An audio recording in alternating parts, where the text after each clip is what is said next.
The president told Iran to make a deal and reopen the Strait of Hormuz by a deadline of 6 tonight.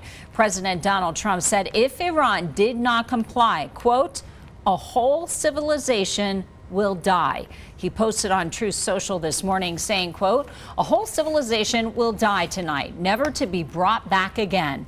I don't want that to happen, but it probably will. He also said that if Iran did not open the strait, the U.S. will strike its power plants and other civilian infrastructure. Then about an hour ago, President Trump posted on social media saying, quote, subject to the Islamic Republic of Iran agreeing to the complete, immediate and safe opening of the Strait of Hormuz, I agree to suspend the bombing and attack of Iran for a period of 2 weeks. This will be a double-sided ceasefire. I want to bring in senior reporter Megan Glova now. Megan, what else is President Trump saying tonight? So in that same post shared on Truth Social around 4:30, President Trump said the U.S. has already met and exceeded all military objectives. He goes on to say a definitive agreement concerning long-term peace with Iran is very far along, and that the 2-week delay you mentioned will allow that agreement to be finalized. Now, while this was developing, President Trump brushed off concerns about possible war crimes.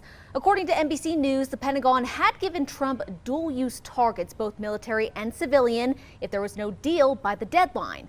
Striking civilian infrastructure could be considered a war crime, but those dual-use targets allowed the administration to argue that it's hitting military targets, avoiding the technical definition of a war crime.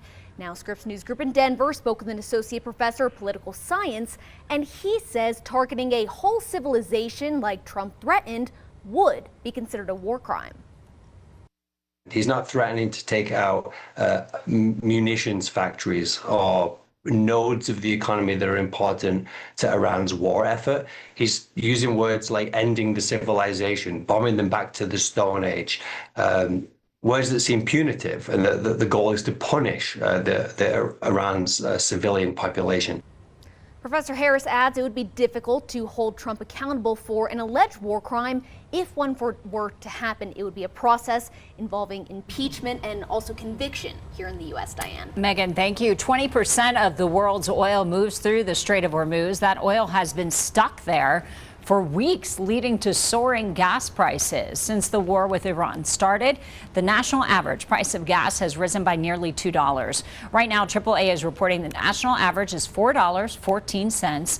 In Colorado, that number stands at $3.81. In Colorado Springs, it's $3.72. In Pueblo, it's $3.75.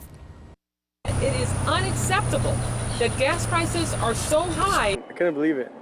It's not something I'm used to. It's just kind of outrageous how much it's jumped recently. And it's not just gas prices that are impacted. Amazon says it'll impose that is, a fuel surcharge on some third-party sellers this month. That could result in higher prices for consumers if sellers offset the cost.